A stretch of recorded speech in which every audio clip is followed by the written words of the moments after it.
So hi, my name is Kirsten, also known as Aphaia and Aphaia Creates over on Instagram, and I am a knitter, spinner, pattern designer, sewist and general artist who likes playing with lots and lots of different types of media. In some ways I am just a hobbyist who likes collecting hobbies, and I've been lacking something of a creative outlet of my life for a very long time, and circumstances for me have changed quite dramatically over the last few years. And this seemed like a nice way of sort of reaching out and engaging in a way that I'm comfortable with. As so many people, COVID had a massive effect on my life. I'm now dealing with the repercussions of that, dealing with a recent chronic fatigue diagnosis. So I'm still trying to get my feet with that and find an equilibrium where I can function in a way that makes me happy and keeps me healthy. And that's one of the reasons why I wanted to start actively working on my hobbies and try and engage my brain a bit more, because it's very, very easy for me just to switch off and feel like I'm not really accomplishing anything.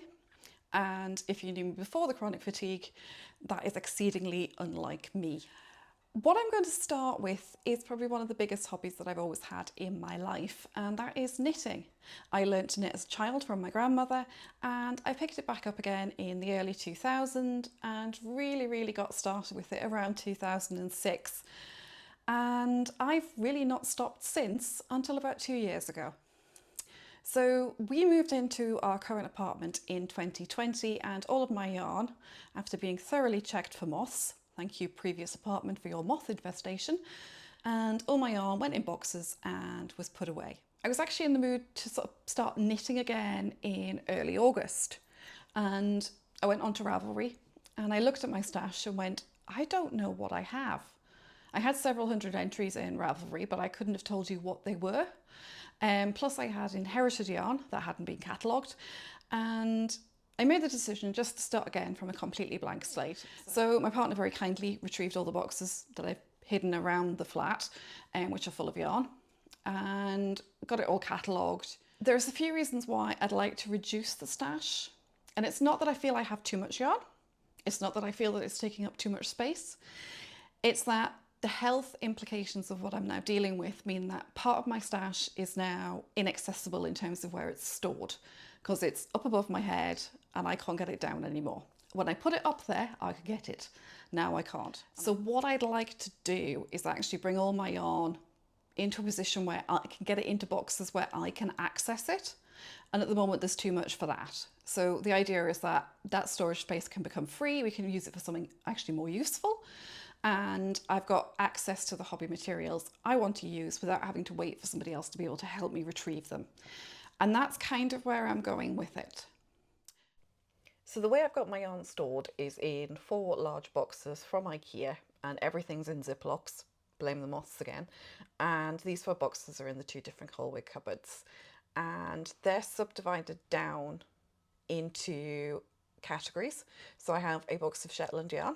Yes, I have that much Shetland yarn that I have a box just for that. I have a box just of like fingering weight and sock yarns, and then I've got a box which has also got things like Aran and all the multi-weight type things. It's also got a bit of worsted weight because I've got my Pluto Loppy in there as well. Now, when I was sorting through all of these, I realised that I don't know where my fibre is. And I remembered eventually that it was actually in the chest next to me in the intro.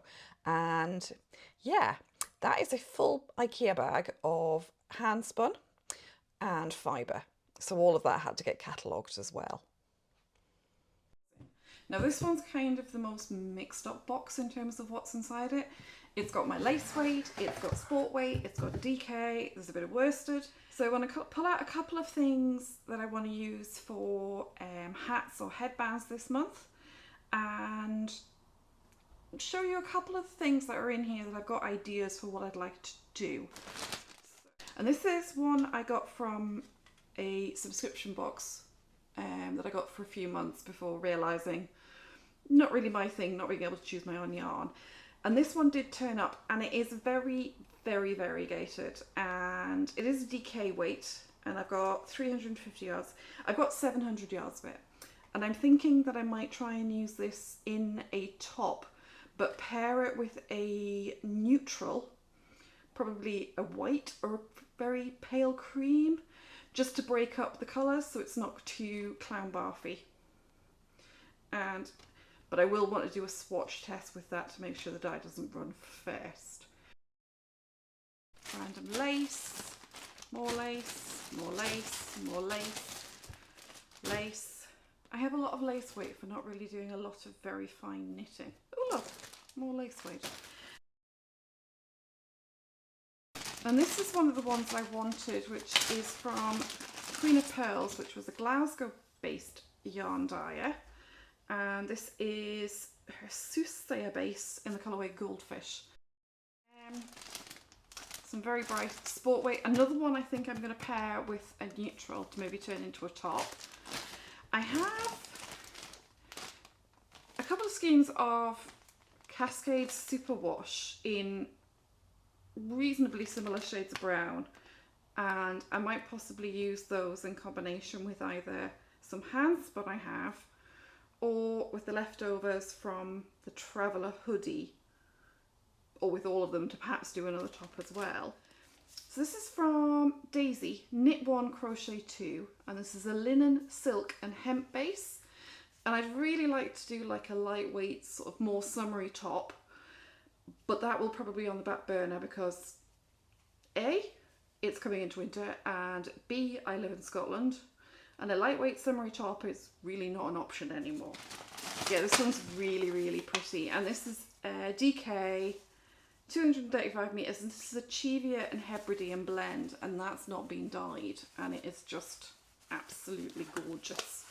Right, so this is Volmai's lace weight, and I have 324 grams of this, and I really like the idea of knitting a cardigan out of it, but with the way my hands are feeling, knitting it up is probably going to be a bit much. But I do have a knitting machine, and I've seen either on Reddit or in a YouTube video or a podcast I listened to recently, someone was saying that the Volmai's yarns with the high twist work really, really well with knitting machines. So I'm keen to give that a go. And this box is all my Shetland yarn. Now, this is pretty much all Jameson Smith, mainly because that's the one I find easiest to access where I live.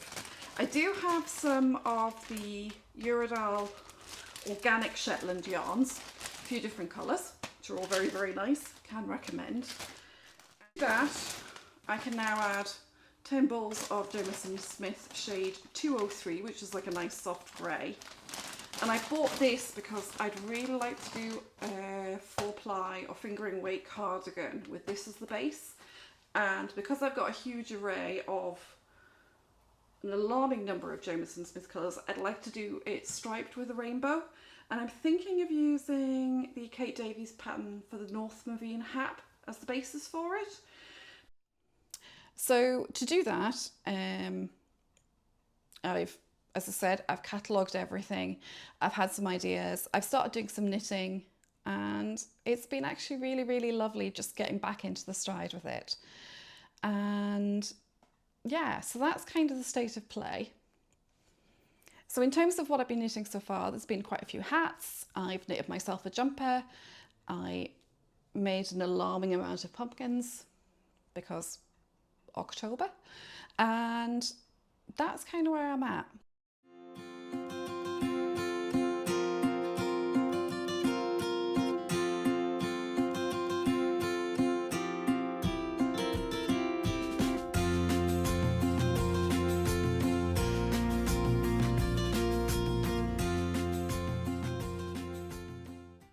So, as I said earlier, I have been knitting some hats, but those are being kept under wraps for now.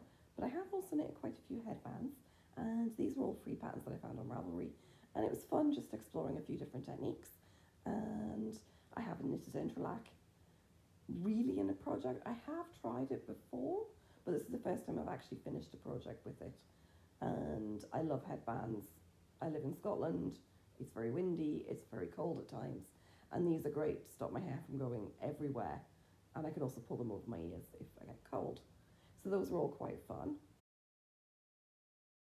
And the sweater I was working on was the Traveller Hoodie by Andrea Mowry.